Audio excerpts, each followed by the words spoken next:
एक बहुत बड़ा नामी गिरामी पहलवान जिसका नाम था बरजो, बगदाद में रहता। वो इतना ताकतवर था कि पूरे मुल्क में कोई उसका मुकाबला नहीं कर सकता।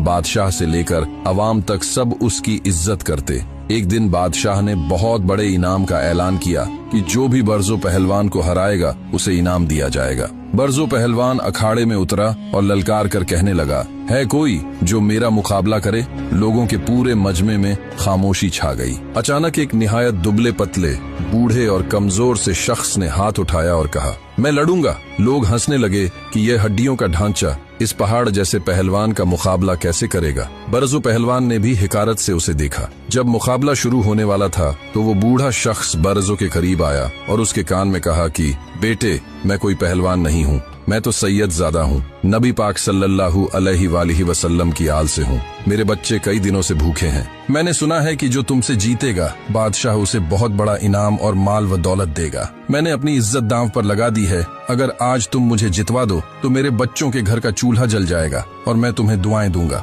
बरजो पहलवान के दिल में एकदम जैसे तूफान आ गया। एक तरफ उसकी पूरी जिंदगी की शोहरत और वो गुरूर था कि उसे कोई हरा नहीं सकता, और दूसरी तरफ नबी करीम सल्लल्लाहु अलैहि वसल्लम की आल की मोहब्बत और एक गरीब बाप की ममता थी। मुकाबला शुरू हुआ। बरजो पहलवान ने थोड़ी देर जीतने का ड्रामा किया और फिर अचानक सबके सामने उस कमजोर बूढ़े के नीचे दब गया और अपनी पीठ जमीन पर लगा दी। लोग चीख उठे, बरजो हार गया, बरजो हार गया। लोगों ने उसे बुरा भला कहा, उसे जलील किया, उस पर थूका। बादशाह ने उसे दरबार से निकाल दिया। बरजो खामोशी से सब बर्दाश्त करता रहा, लेकिन उसकी नजरें उस बूढ़े बाप पर थीं जो इनाम की पोटली लेकर आंखों में खुशी के आंसू लिए अपने बच्चों की तरफ जा रहा था। बरजो पहलवान जब रात को अपने घर पहुंचा तो वो बहुत उदास था। उसने अपनी इज्जत खो दी थी, उसका नाम मिट चुका था। लेकिन उसी रात उसे एक ख्वाब आया। ख्वाब में क्या देखता है कि नबी करीम सल्लल्लाहु अलैहि वसल्लम तशरीफ लाए हैं और फरमा रहे हैं, ए बरजो,